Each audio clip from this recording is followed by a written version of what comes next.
Welcome into the bunker of General Gridiron, field marshal of football forecasting. We're about to map out the way this college football weekend is going to go. Will your favorite team be marching to victory, or will the enemy be taking your battle flag? Welcome to the first weekend of November. Yes, the finish line for college football's definitely in sight. Teams are reaching deep to get that last reservoir of might to end up in the winner's circle. Is your team one of them? To find out, grab your helmet and man those battle stations. We're ready for the Week 10 round of General Gridiron's football foretelling. West Virginia at Texas. The shoot ourselves in the foot Big 12 is back. The Horns look like a real contender until the mullet man whacked them silly last Saturday in Stillwater. And the Nears, well, they're still in shock over their drubbing in Ames. The loudmouth Longhorns will pack the 40 acres on a scenic Saturday in the capital city. Thoughts of that tumultuous trek to Okie Light will be a distant memory, as Tom Herman's men will get her done like they have most of the season. Austin City Limits outplays this West Virginia country road.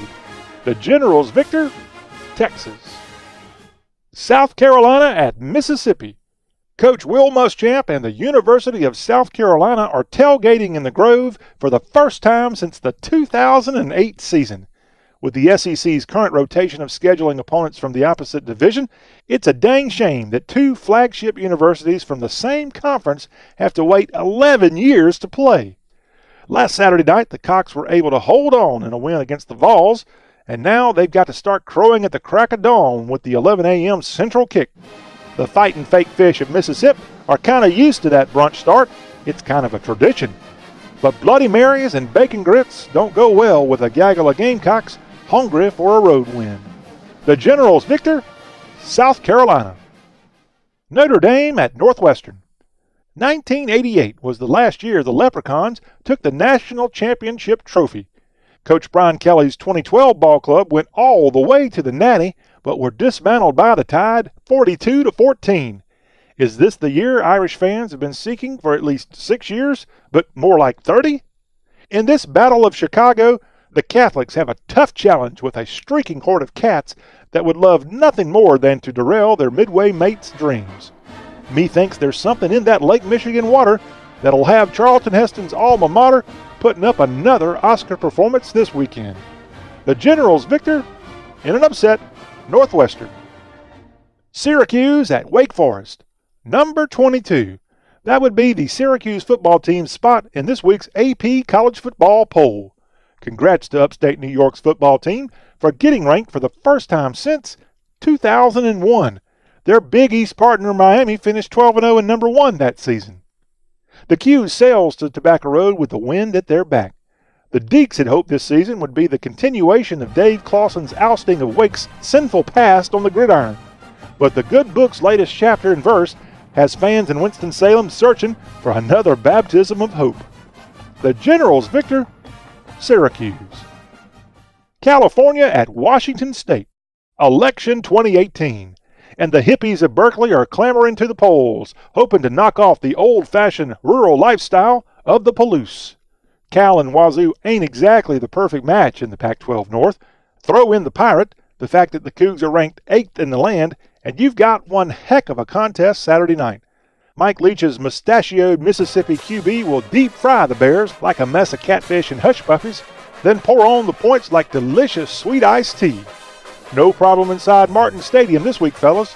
The Generals victor, Washington State. Ahead on General Gridiron, the Ivy League's been playing college football since the beginning of the sport, 1869.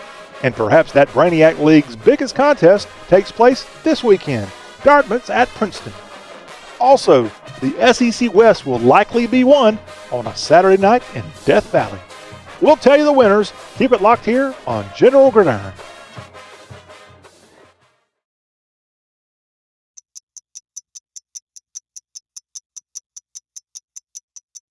I was living in a shelter, juggling 3 jobs. I had to be resilient. That's something that you can't teach.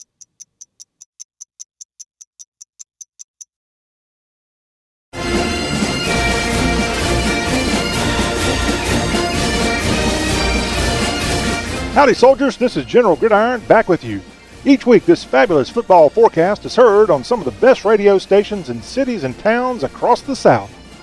In the Palmetto State's capital city and the home of the Gamecocks, the Dove 1620 in Columbia, South Carolina. And WTJS FM 93.1 Jackson, Tennessee, the talk of Jackson.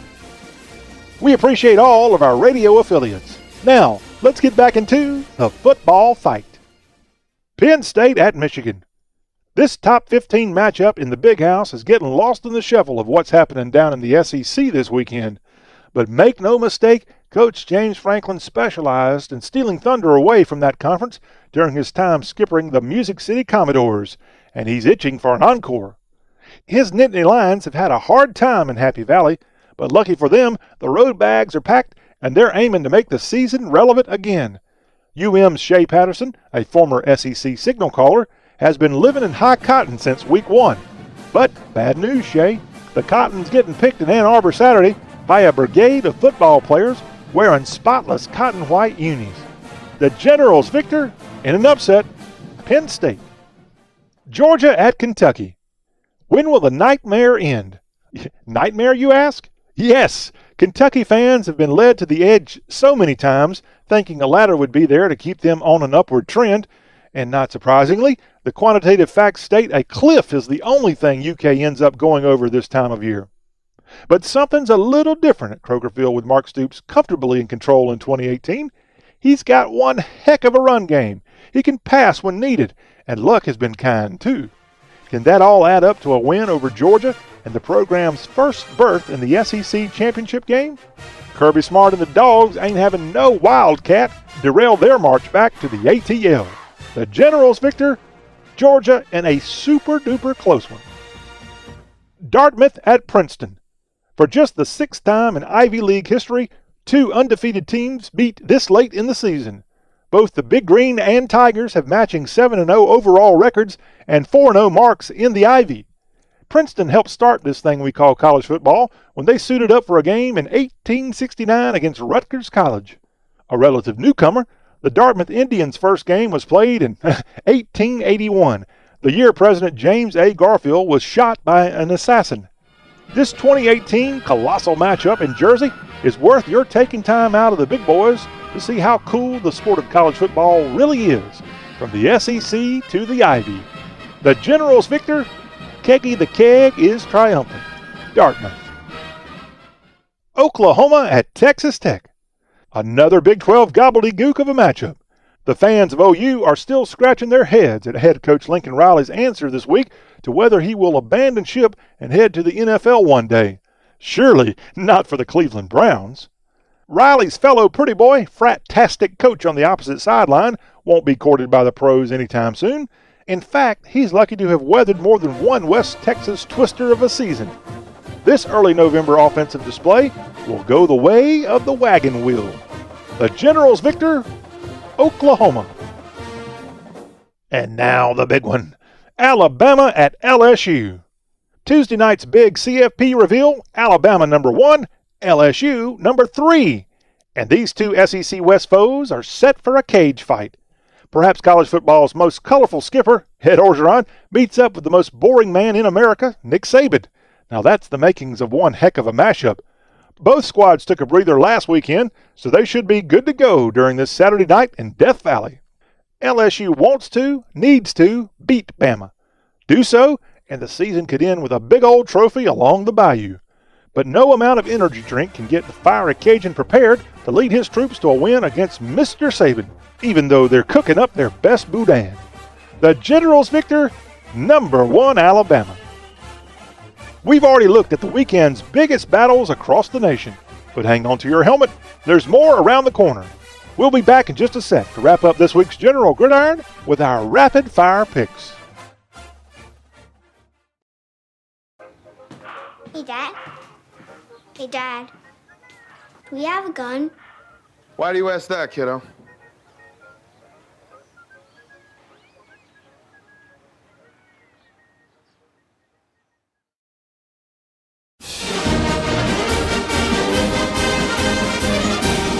This is General Gridiron back with you. We've already maneuvered through this weekend's frontline college football showdowns. Now, It's time to fix bayonets and storm the field with our rapid-fire football forecast. Iowa whips Purdue. Clemson, no contest against Louisville. Ohio State bests Nebraska. Boston College blasts Virginia Tech. Oregon gets the W versus UCLA. Fresno State licks UNLV. Michigan State maneuvers over Maryland. Baylor bear claws Oklahoma State. Duke bedevils Miami. Army marches past Air Force. Memphis leaves East Carolina singing the blues. Washington cuts down Stanford. Georgia Tech stings North Carolina. Texas A&M with the road win at Auburn. NC State rebounds against Florida State. Florida flummoxes Missouri. Tennessee 2 steps past UNC Charlotte. Utah State plows over Hawaii. Houston wins big at SMU. And Mississippi State knocks Louisiana Tech out with a cowbell assault. Well, troops, you can now put your swords back in their scabbards. We're all out of picks on this week's edition of General Gridiron. We'll be back again next week. Same General Gridiron time, same General Gridiron station. Please don't forget to tune us in on the radio, Facebook, YouTube TV, and on the Y'all Show, the hottest talk show in the South. And don't forget to tell your friends all about the show. Just search for General Gridiron. This is John Rawl, the General of Gridiron Glory, thanking you for letting me be a part of your weekend. General Gridiron is a production of CRM Sports. For more, log on to crmsports.com. That'll be all, y'all.